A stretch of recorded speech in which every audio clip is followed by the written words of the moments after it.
The views and opinions expressed in the following program are those of the hosts and guests, and not necessarily those of the staff or management of Worldwide Digital Broadcasting Corporation.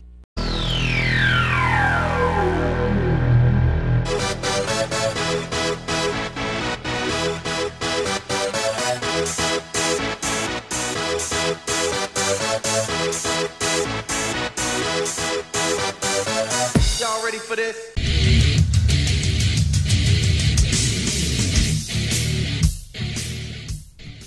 Booyah! We are back. It is Monday. I'm sorry. It is Wednesday because this is our first Wednesday show from now on. We are now here on every Wednesday.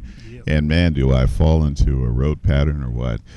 It is Wednesday, most places. It is the 6th of September, 6 p.m. Pacific Daylight Time, and that means it's time for another installment of Southern Nevada Sports News coming to you from WWDBTV.com. My name is Bill Miller, co-host along with Jeff Belknap. And it has been a wild and willy weekend, to say the least. Yeah. Needless to say, we have a busy show today. In fact, we've got a young prep recruit who has committed to UNLV in Wiley, Texas. His name is Stacy Connor, and he's going to be joining us, a quarterback. And also later on, we're going to have our friend, Liberty High School head coach Rich Morocco. And that is the big Polynesian doubleheader that's coming up at UNLV. Yep. And Liberty would be playing, Poly, perennial powerhouse out of Southern Cal. And so this is going to be, an excellent show. And hopefully we might even, Brett Price, who's not with us today. He's going to call. We're going to do the Dirty Dozen. Oh, fantastic. Yeah. I wanted to make sure that we are going to at least get, and also find out how we did over this past weekend. I think I didn't do very well. I think Brett actually won this past week. I suspect, but he does his homework on these things. Yeah. Great weekend. I think for everybody that has watched the last week's show, and my young cousin, true freshman at Howard University, and yes, that's the same Howard University that shocked the world on Saturday, beating UNLV. I think by the time it was all over, they were 45-point favorites. 45-point favorite. Yeah. And, plus 550 on the money line. Yeah. And it was just, it was one of those games that, let's not have any illusion about it. We were all kind of thinking the same thing. Family, friends, everybody on the Howard side of the field. Let's just hope this doesn't fall apart real fast. Yeah. Because it makes for a long trip back to D.C. And, but it, things just, it was just an incredible game, other than 106 degrees that that it was out there. But it was, it was just an incredibly fun game. Yeah, watching the game, the fact that UNLV couldn't get in the end zone, they kept getting stopped and held in field goals, was a huge it was a difference for Brown. Yeah. Yeah, it was an absolute difference, and a missed field goal to boot, a couple of missed field goals. Yep. It was, it clearly, I still think it's a long season. The good news for UNLV is the first game. Yep.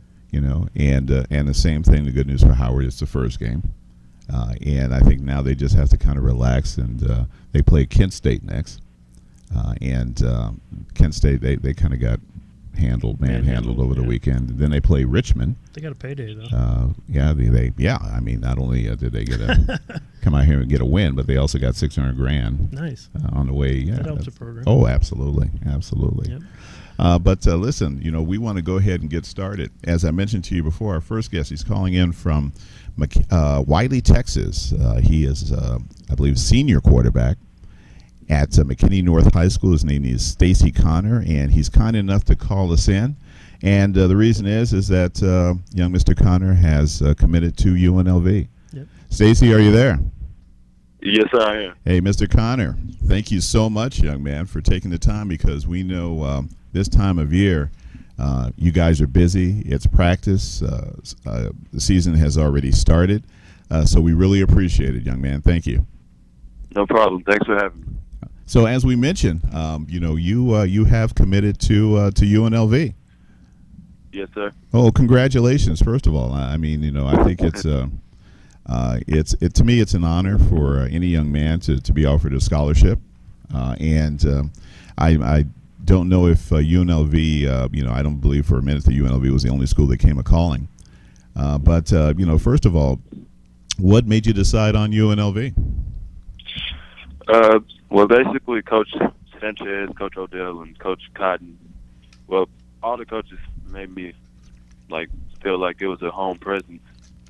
And just the atmosphere around the school that made me change my mind from decommitting from Texas State to go to UNLV. Basically, they just, the atmosphere was amazing. The football players, when I talked to them, it just felt like a very family-like thing at the school. So that's what made me commit to UNLV. Nice. Nice, very nice. Well, being a dual threat, we're you kind of got on our radar anytime we hear the names of players that could potentially be coming. I'm a big high school football guy, so I kind of was reaching out, and one of your coaches actually kind of threw you out there a little bit, and I started watching you, and in this past week, man, I put up some pretty good stats. Tell us about how you're feeling. I mean, when you're throwing for over 400 yards and rushing for a couple touchdowns. Well, I always got to remember to stay humble. Although that was a pretty good game, we still got things to work on as a unit. It's not always about one player. It's about the whole team as a unit. I also want to thank my receivers. I mean, I can't thank them enough. I mean, they're the ones that's catching the ball for me. So they helped me put up those numbers, and my linemen helped me put up the rushing stats that I had. So altogether as a unit, we did pretty good. But it's more things that we need to work on to get a W. Absolutely. So you want to name any of those guys, or any of these guys are guys that I should get on my radar as well? Well, one of my receivers, Donovan Ali, he's a junior.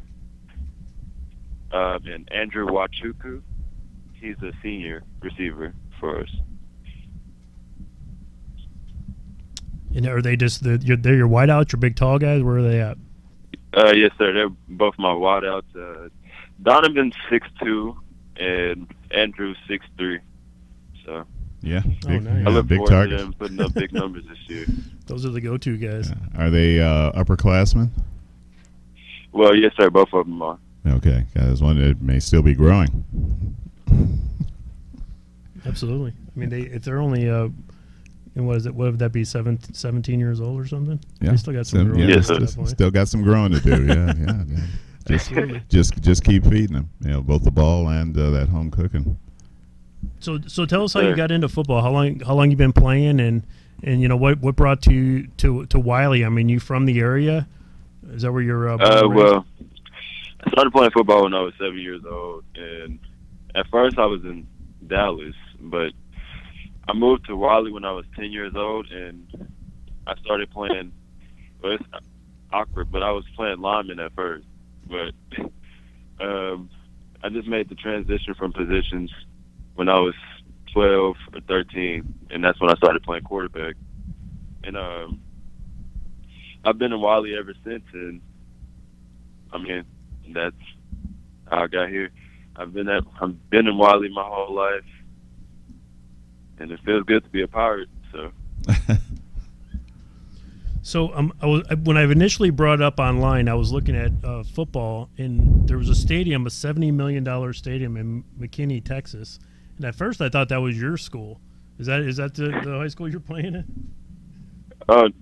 No, McKinney. It's not too far away from Wiley. It's actually like 30 minutes away. But yeah, they're supposed to build a $70 million stadium. It's supposed to be for all of the McKinney schools. So like, it's I think 4 or 3 schools: McKinney High, McKinney North, McKinney Boyd, and I think that's it. But it's supposed to be a McKinney ISD stadium. Oh, okay. Oh, nice. Okay. Yeah, well, that's a good idea. I mean, I was going to think that one school is dropping $70 million. That's yeah, that's yeah. I know that. Look, we know that Texas high school football is big. It's huge. Yeah. And you guys take it very seriously down there. But Yes, yeah, but even $70 million is a bit of a stretch for a single high school. But yeah, how many how many seats are going to be in this place? I don't know how many seats are supposed to be in, but by the looks at the pictures and stuff like that, it looks huge. So, I mean, it's gonna be a lot. It's probably more than any stadium you've ever seen from a hospital standpoint. I'm definitely gonna go out on a limb and say, yeah, absolutely. Yeah, that's gonna really make Friday Night Lights something special. Absolutely. Yes, sir. Well, are you playing any other sports down there? No, sir. Just strictly football. Okay, so you know what you want to do at this point. Yes, sir. Yeah. Have you given some consideration to a major, or is it still too early? Right now, I want to be a physical therapist, so I look forward to going to physical therapy school while I'm at UNLV. So. Okay. Yeah. All right. I don't want to look into. All right. Excellent. Yeah.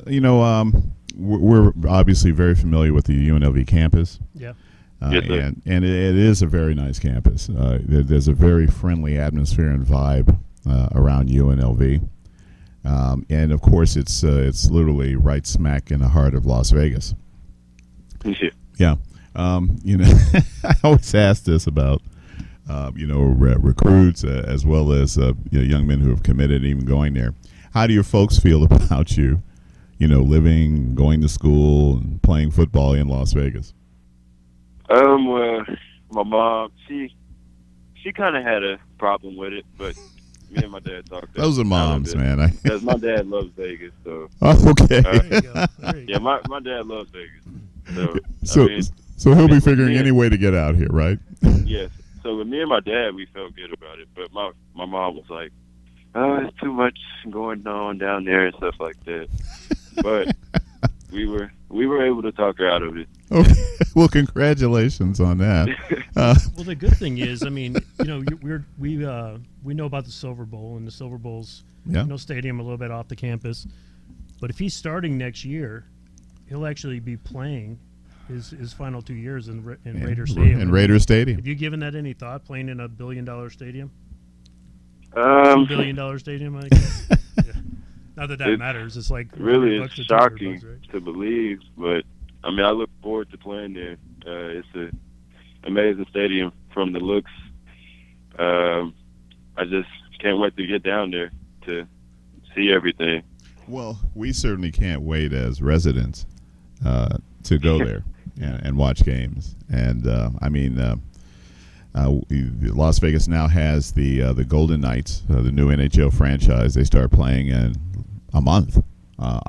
First week of October is open season in the NHL, and that's in the new T-Mobile Arena. So within 2 years, we'll have two professional franchises here. UNLV will be playing in a state-of-the-art stadium. Yep.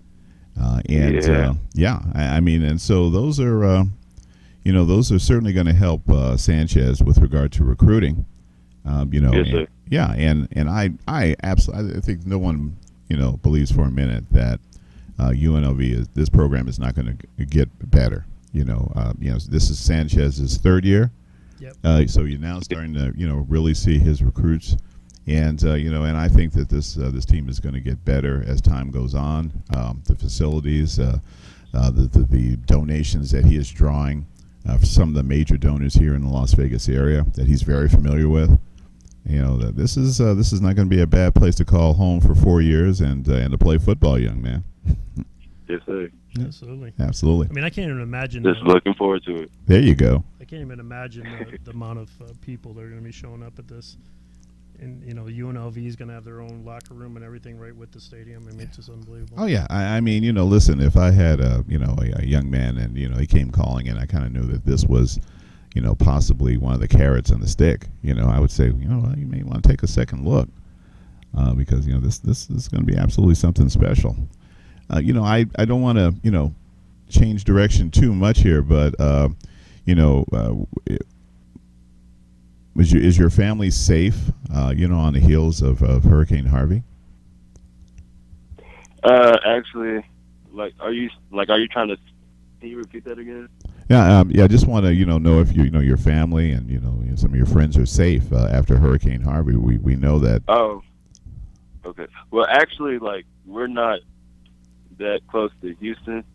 I'll say we're like 4 hours away, probably. Okay. From Houston. But one of our UNLV commits, I think Pat Ballard, he actually lives down there, but we checked on him, and he seems to be okay. So, well, good, and good on you for checking on him. Yeah, we keep close knit, the 2018 class. Yeah, well, I think you become a big recruiter as well. When you make your commitment to go to play for a team. How difficult a decision. At the end of the day, the process itself. There seems to be in this day and age a lot of pressure on young men. Yep. And I often wonder if that takes some of the fun out of it. Well, it wasn't really a hard decision for me to make after I sat down with Coach Sanchez and Coach Cotton and Coach Odell. After I sat down with them, and the coaches kept it like straight up with me. They didn't like tell me any like stories or nothing. They just basically kept it real with me. Basically told me how everything was going to be, and that they really wanted me. So, it really made it an easy decision after talking to the coaches and just seeing their point of view of things, and it made me more confident with my decision. Well, yeah, good. Absolutely. Because I know I hear horror stories about, parents, friends pressuring, young men, and then it just, it seems like it just becomes a free-for-all. I guess so. Because it's only going to happen to you once in your lifetime, where you're going to be recruited by a college. Yeah, and but I'm glad to hear that, that it was smooth and that it wasn't, that kind of a hassle, and but I'm also glad to hear that, we're going to have the opportunity to watch you for 4 years. Yes, sir. I can't wait to get down there. I'm just eager. Yeah, well, listen, do you want to send any shout-outs to anybody? Shout out to 2018 class of what's called UNLV commits. Shout out to Wiley High. My coaches. Shout out to my parents and everybody, really. Everybody that's been supporting me throughout this time. So I just want to thank everybody. That's all. And thank you guys for calling me. And it's a pleasure to be on this phone with you. You're very welcome. Yeah, absolutely. We'll be keeping track of your senior season, retweeting you and doing all that, man. So we appreciate you coming on for sure. Thank you. Hey, thank you. And again, man, you have a great season, all right? And stay safe down there. Yes, sir. Thank you. I will. All righty. God bless. All right. Stacy Connor, senior quarterback at McKinney North High School in Wiley, Texas, and who has committed to the UNLV Rebels. We're going to take a break, and when we come back, I think we're going to probably try to reach Rich Morocco at Liberty High School. This is Southern Nevada Sports News coming to you from WWDBTV.com. We'll be right back. Crazy Terry here with your car care tip of the day. Today's tip's about tire maintenance, how to check a tire, how to fill it properly. Okay, so as we can see, we've got a low tire. We probably saw that a month ago and said we'll fill it, but like everything, we let a day go by. Next thing you know, we got a problem.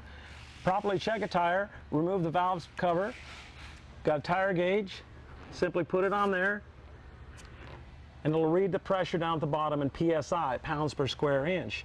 We can see here that this is so low, it's barely reading. There's probably 10 pounds in it at best. So how do we properly inflate it? Well, we're going to need an air chuck. Go down to the local store or come by the shop. We'll use this tool to inflate it. And that sounds like that's all we need to do. But we need to know how much to inflate it to, because overinflated is just as bad as underinflated.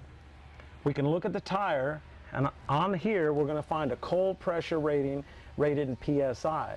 And it's going to say anywhere from 32 to 80 pounds depending on the vehicle. We'll want to find that so we know the maximum inflation cold. We're going to look until we find the load rating. And here we find the maximum PSI is 44 PSI, pounds per square inch cold.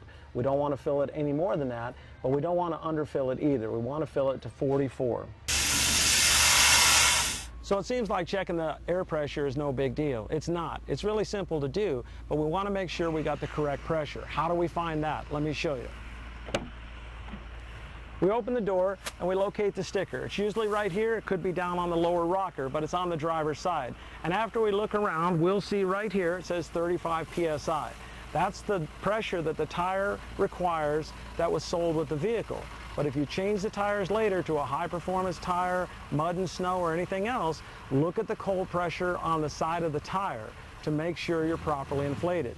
This could be 35 today, but we get a performance tire, it's 44, 45, or even higher. We'll want to make sure we're inflating the tire properly.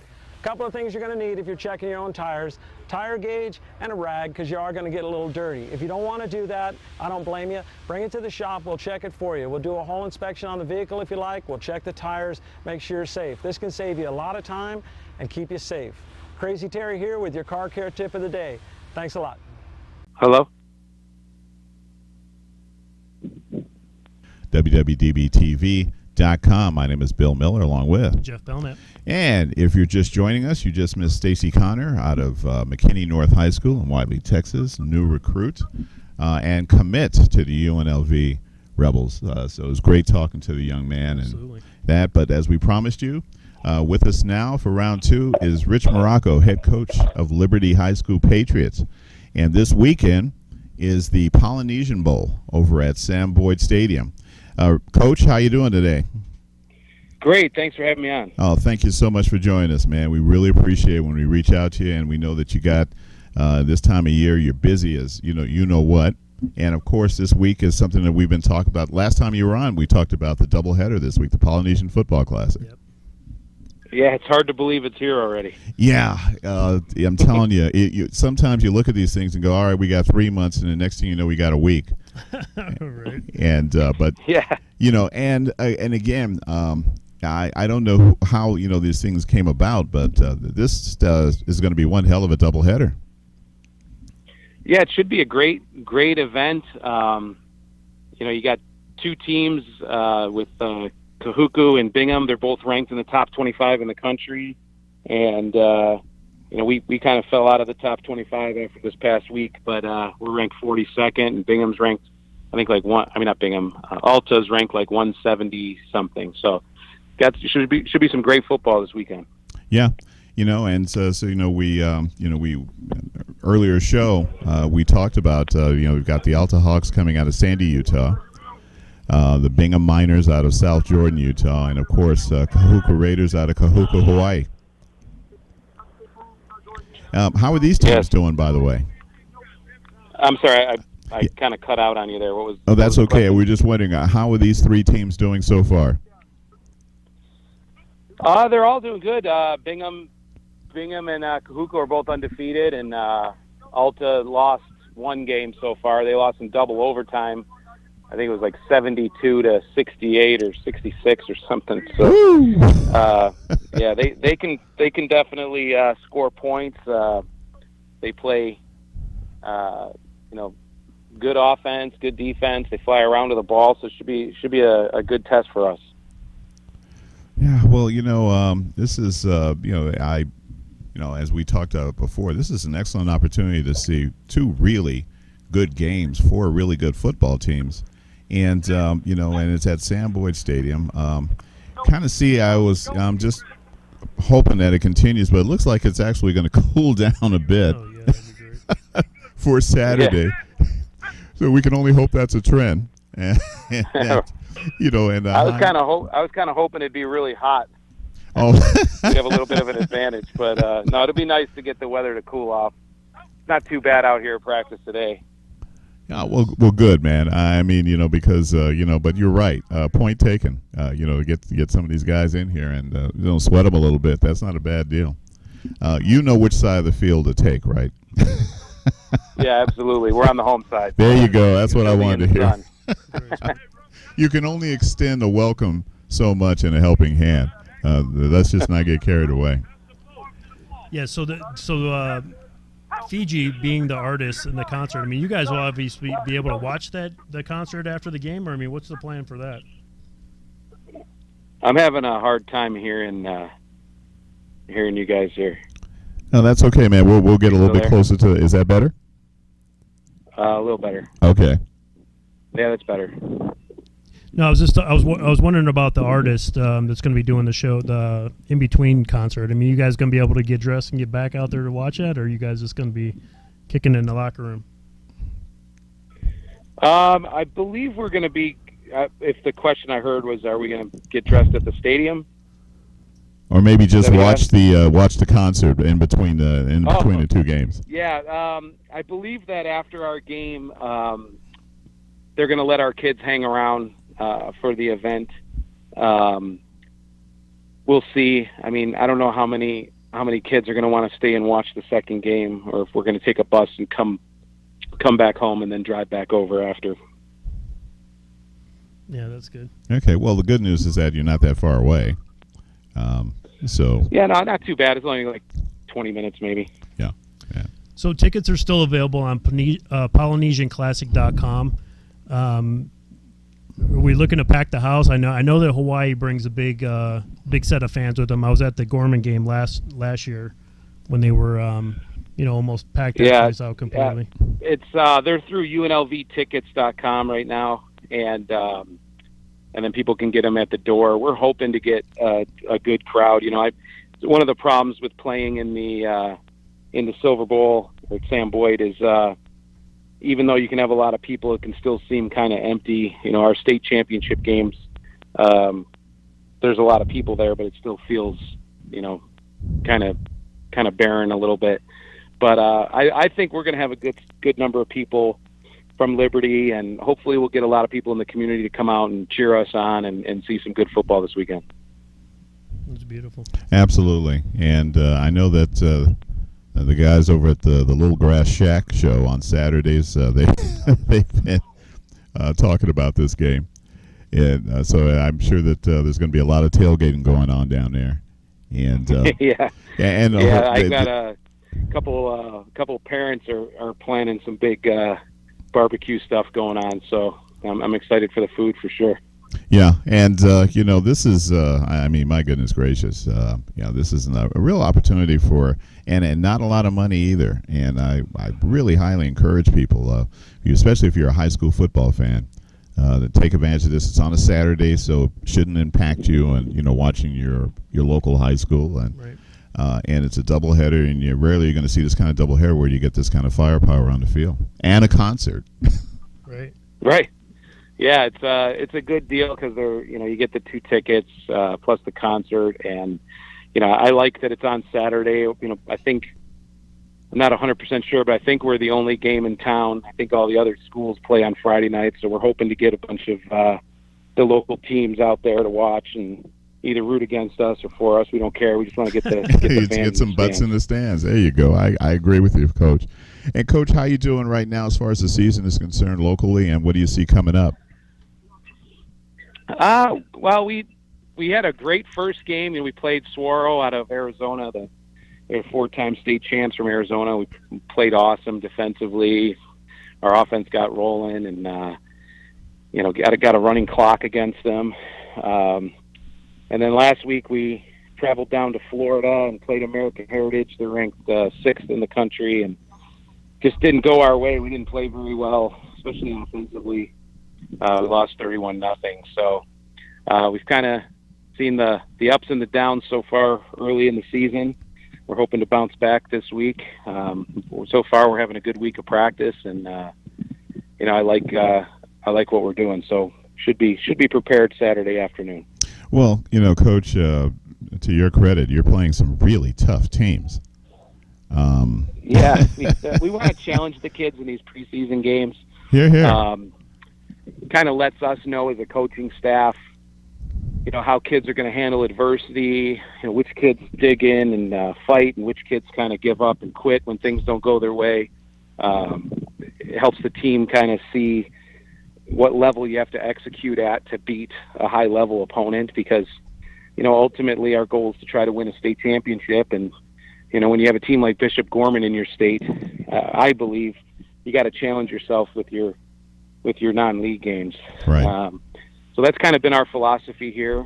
And, I think it's made us better as a program for sure each year. and we'll continue to do that as long as we can.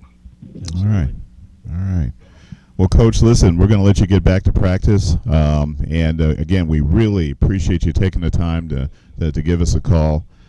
We certainly consider you, friends of the show and vice versa.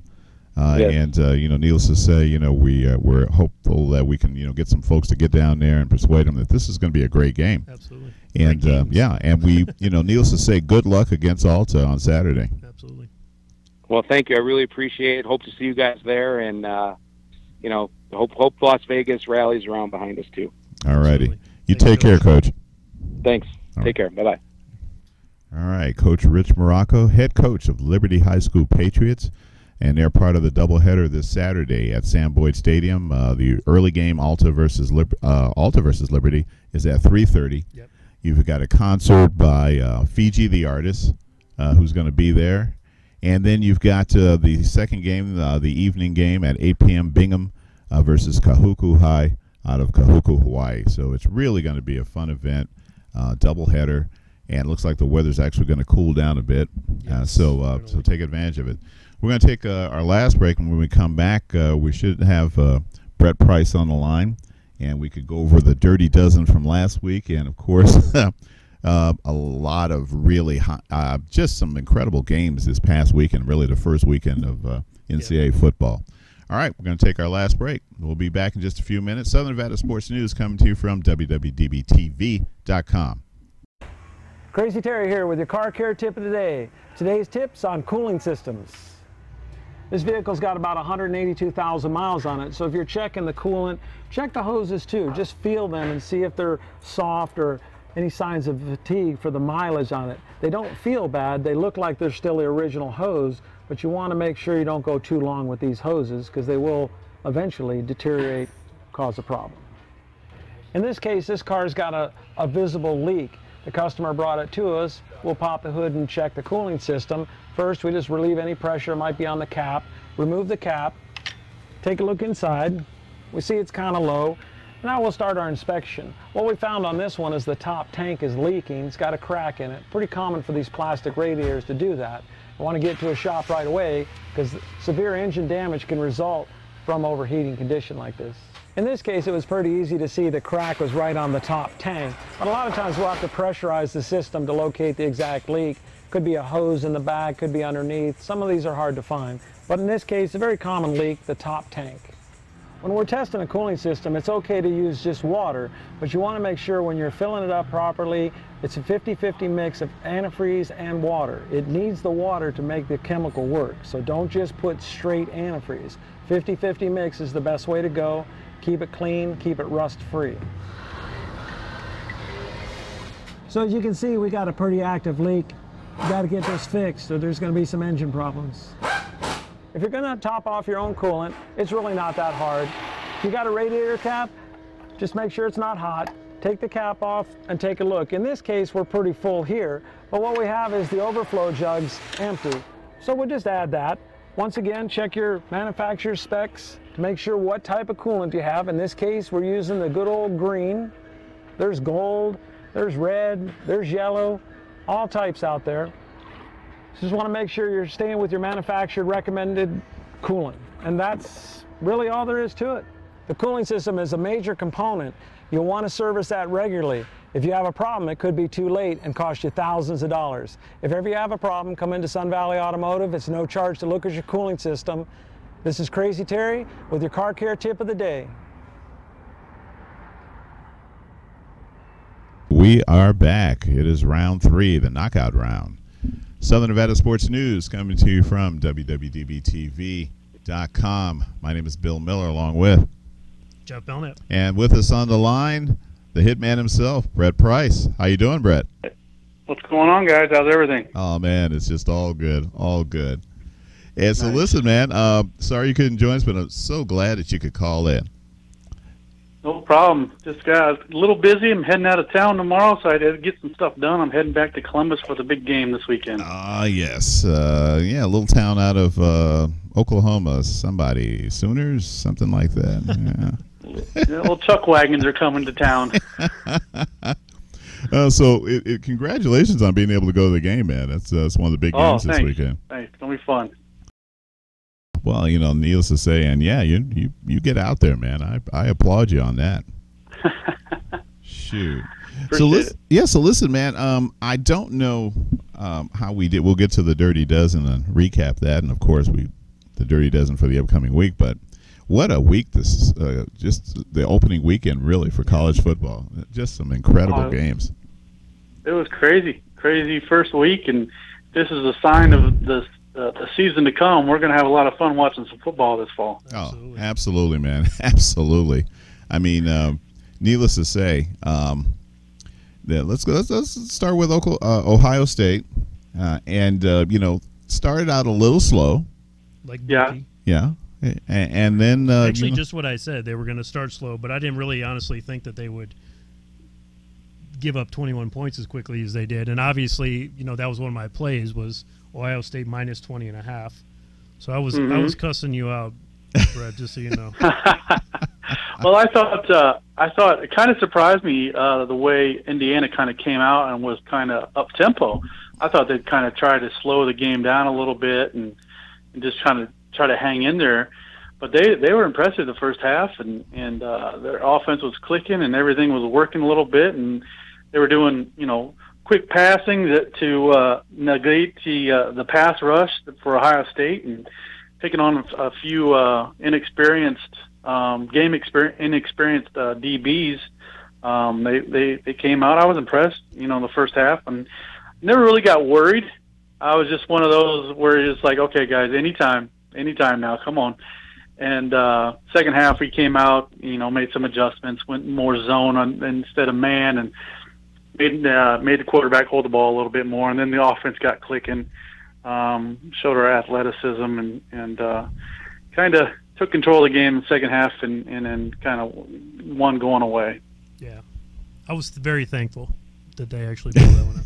Yeah, I'm sure you were. There's a lot of people that were on Ohio State and were a little panicky around me. Even I don't play Ohio State, you know that. Yeah. But there was a lot of people going, what the heck's going on here? Come on. Yeah, I was kind of waiting for them to break out a couple times, and then when Indiana came out and scored that first touchdown in the second half, I'm like, you've got to be kidding me. Like, I thought they were going to go in at the half, come out, Ohio State's going to be firing. But then it just went off after that. I was looking at the stats from there, and just completely lighting it up. Yeah. And congratulations, man! You got a big matchup this weekend. That should be a lot of fun. Big one this week. Oklahoma coming to town. Top 5 matchup. Got a Heisman Trophy candidate at quarterback, and one of the best offensive line, if not the best offensive line in college football. I'm going to go against possibly the best defensive line in college football, so it should be a great matchup up front. The Horseshoe will be rocking on a Saturday night, and try to make it hard on Baker Mayfield and Oklahoma coming in there. Yeah, it should be a lot of fun. Yeah, and of course another one of the big games over the weekend, Big Blue and Florida. Oh yeah. Oh no, okay. Yeah. I thought you were talking about UCLA. Big Blue and all yellow. Yeah. You know what? Michigan's defense played really well. I don't want to to harp on them too much, but they gave up the initial drive, the field goal, and then they pretty much shut them down from there. Well, they had the pick sixes, very impressed. But the way they hung in there and didn't really, panic. This was game one. They really hadn't had a chance to play anybody, I was really glad to see Michigan, just kind of take control of the game and then stay in control. We'll look at it from a standpoint of a team that lost 10 starters on defense, and then come back and play that well. That was what really surprised me when Florida was able to move the ball first drive. I was like, okay, here we go, and then it was just consistent, good play on D, which was good. Right. The quarterback play obviously was questionable, and we'll see what happens with that. Couple passes got away, got momentum away from them. But pretty much the whole game, Michigan controlled the game. The defense. I was very impressed with the defense, and the speed that Michigan had against an SEC team. I was impressed. So as an Ohio State fan, it was an eye opener. I was like, oh boy, here we go. Yeah, absolutely. Yeah, it's going to be interesting. The last 3 or 4 weeks, they got to play. Michigan has to play Penn State and Wisconsin and Ohio State, so it's going to be. Yeah, they got a tough They got a tough November. into October, November schedule. But that'll give more guys experience, and they should be ready to go at the end there. Yeah, and of course, the sort of the, I guess the matinee, not the matinee, but the evening game was the one that people had been talking about all week, and that was Alabama. Hold on one second. I just picked up Matthew Stafford for $9 in an auction draft. I mean, come on. Wow. Is that not a bargain of the century? Yes, that is a bargain. Anyway, back to where we're talking about. But Alabama and Florida State, which turned out, I don't think, to be as as entertaining as, well, unless you're an Alabama fan, as everyone thought it was going to be. You guys take on that game? I thought it was a good game. I didn't think that the score really indicated how close the game really was.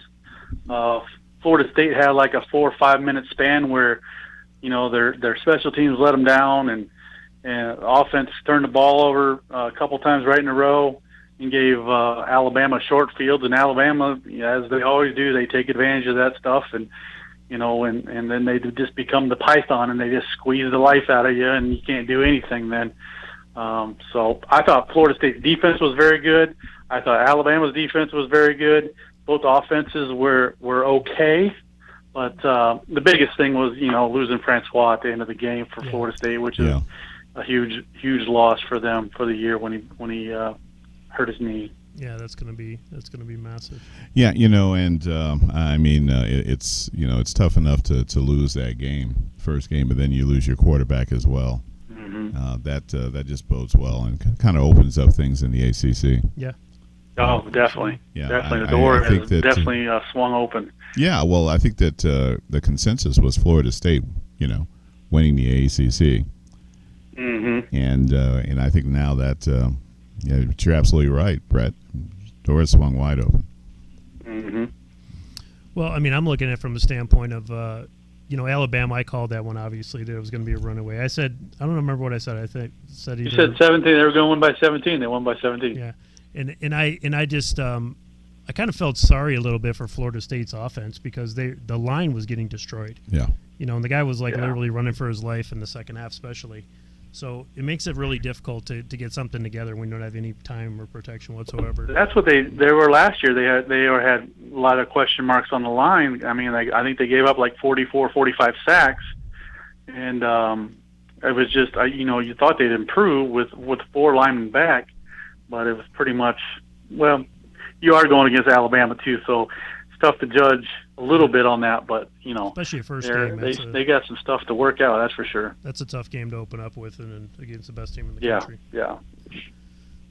So we'll talk a little bit about the Rebels again. So Howard, yes, I saw a bet that a guy made $2 on the money line. Yes, to win $1,100. Yes, and then they got wise to him because when he saw the payout, he went and bet another $2 on it. But this time they only gave him plus 300. Plus 300. So he basically bet $4 and cashed in $1,700. Yeah, it's just amazing. It's always one of those what if. I would never have bet on Howard. No, because not to win the game. Well, first of all, it's with me. It's almost like the kiss of death, and but I would never have just bet. I would have felt bad about that. Yeah. But of course, when you hear about those odds, it's like what if. Well, if you saw my Twitter, I actually posed the question: 45 points. Yeah. What are your thoughts on 45 points? And to be honest with you, when I saw the spread was 45, I literally laughed. I was sitting by myself, but I actually laughed at myself, which I'm able to do. Yeah, I'm make myself laugh, and I actually did laugh. Well, when we were at the game, at the time, we all heard 36 points. Yeah. We had no idea that it was 45, but not that it made a difference. Right. But it was, again, we there was no illusions. We all had the idea, please, let's just not get run up on. This turns into a joke real fast, and it's going to make for an awfully long flight back. Oh yeah. But well, what was it? A couple years ago, they lost 72-0 to BC. I believe so. Yeah. This is this is a program with a brand new head coach.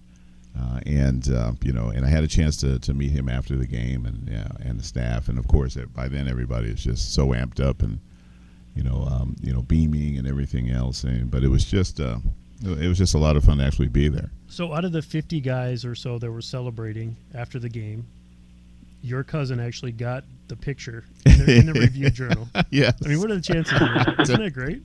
And, I asked, my mom, I was over at her house, Monday night for dinner, and I just said, are you through with the sports page? She goes, yeah.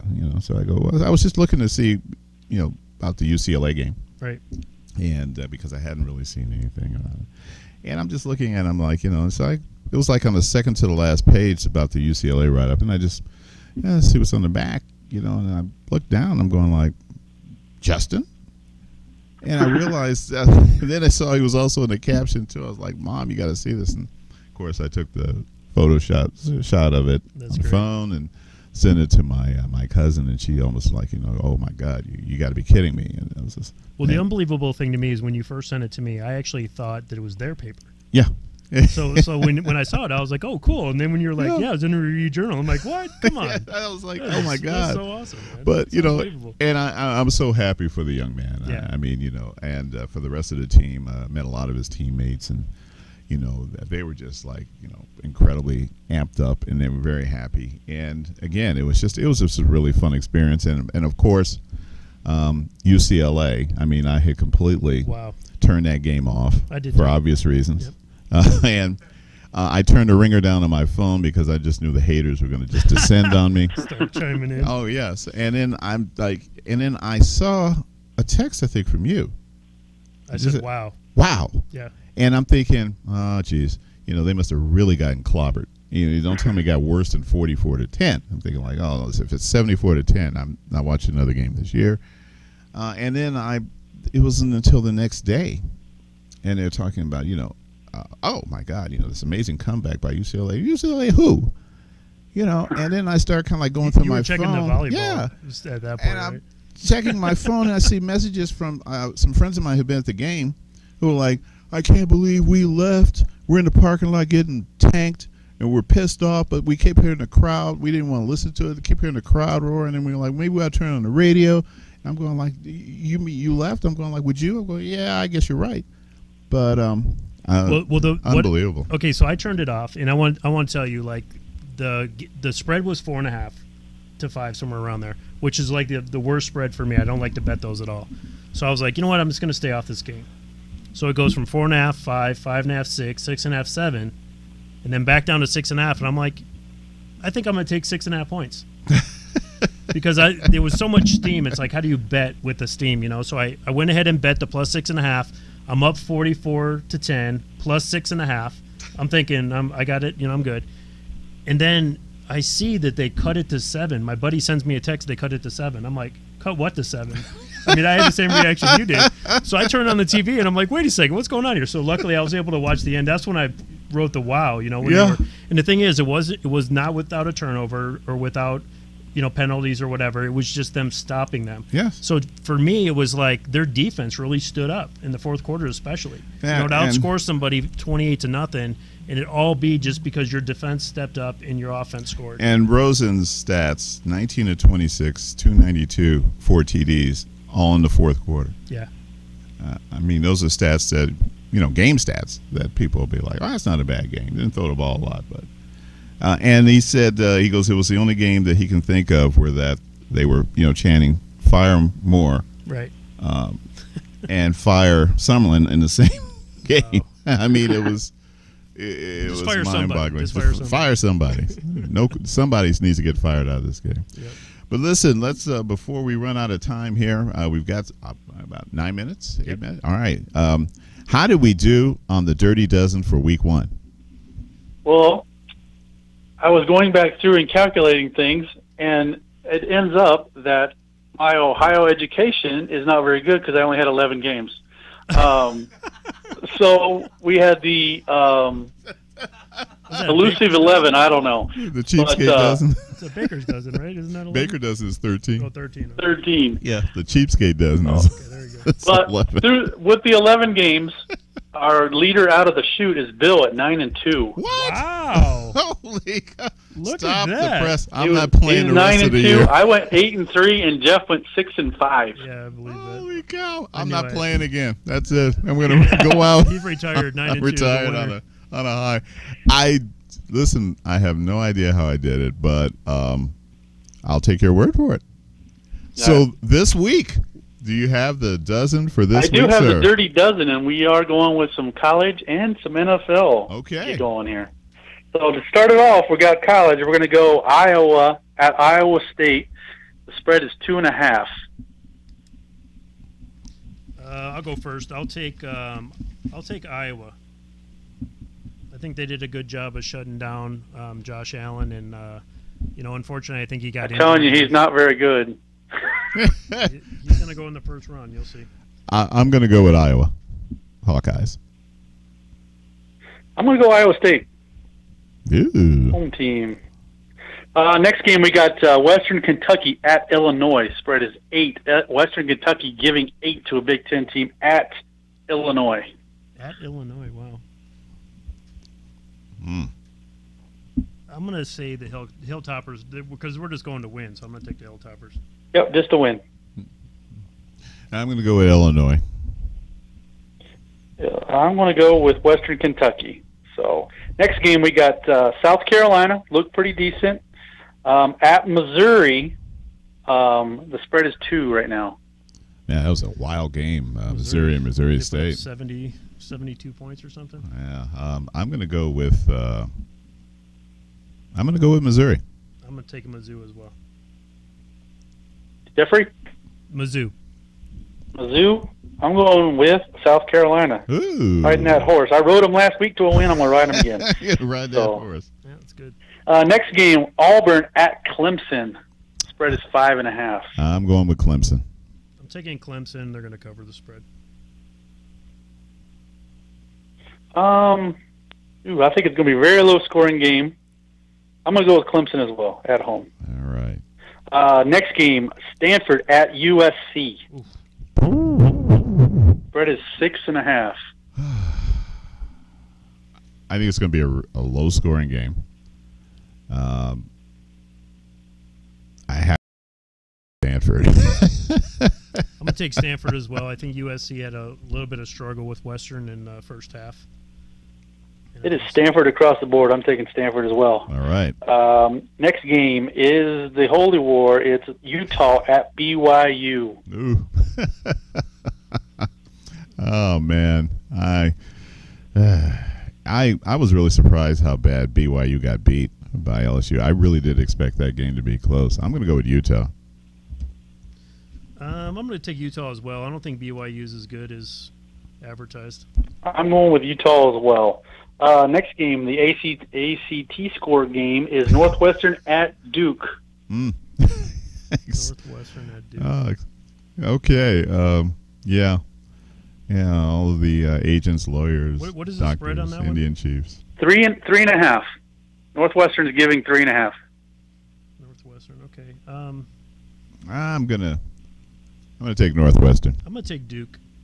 I think that Northwestern was struggling with Nevada, which isn't a very good team. So I'm going to go with the upset, too. I'm going with Duke. Last college game, Oklahoma at Ohio State. Spread is 7.5. Ohio State, Buckeyes, all the way. 7.5. 7.5 seems like too many points. So Ohio State? I'm going to take Oklahoma to win the game. I think Ohio State covers. So you're going OU? Yep. Okay. I got Ohio State, obviously. NFL, we got Philly at Washington. The spread is 1. Philly. Yeah, I'm definitely taking Philly. Philly. Cheese sticks. Jeff? I'm Philly. I'm all Philly. I'm going with Philly as well. I like their team. Next game, Oakland at Tennessee. Spread is 1.5. I'm going to go with the Raiders. The Raiders. I'm going Tennessee with the home team. I'm going Tennessee as well. Next game, New York Giants at Dallas. Giants. They own Dallas. I think Dallas is going to have a little payback, and the fact that Ezekiel's going to be able to play the game, I'm going to take Ezekiel. You taking Dallas? I'm taking Dallas. Okay. I'm going to go with Giants. Yeah. Final game is Seattle at Green Bay. Ooh. Green Bay. Wow. I'm going to go with Seattle. Green Bay. I'm going Green Bay at home too. That is the Dirty Dozen this week. All right. And it's 12. Yes, it is. It's 12. I actually counted it because I was making sure of this one. Oh, that's I did count. Yeah, I counted it twice, but that doesn't that doesn't help. Me counting it twice doesn't mean it's going to come out correct after last week. So. Oh, Brett, thank you so much, my man. Yeah, I thanks, really Brett. appreciate No it. problem. Miss you, man. But more importantly, Hey, have a great time. you have a great trip and enjoy All right, the man. game. I appreciate it. Go Buckeyes. Go Bucks. All right. Well, folks, can't believe once again the hour has flown by. I'd like to thank our guests, Stacy Connor, QB, out of McKinney North High School in Wiley, Texas. Commit to UNLV. Coach Rich Morato over at Liberty High School Patriots. They're part of the doubleheader this weekend at Sam Boyd Stadium. Go to PolynesianClassic.com for tickets. Yep. And there's also a concert in between the games that starts at 3:30. Second game is at 8 p.m. And, of course, our buddy Brett Price and with the Dirty Dozen and yours truly, 9-2 week 1. Right, God only knows what will happen in week 2. Join us next Wednesday, for another installment at 6 p.m. Pacific Daylight Time, Southern Nevada Sports News, WWDBTV.com. God bless and have a great week. God bless.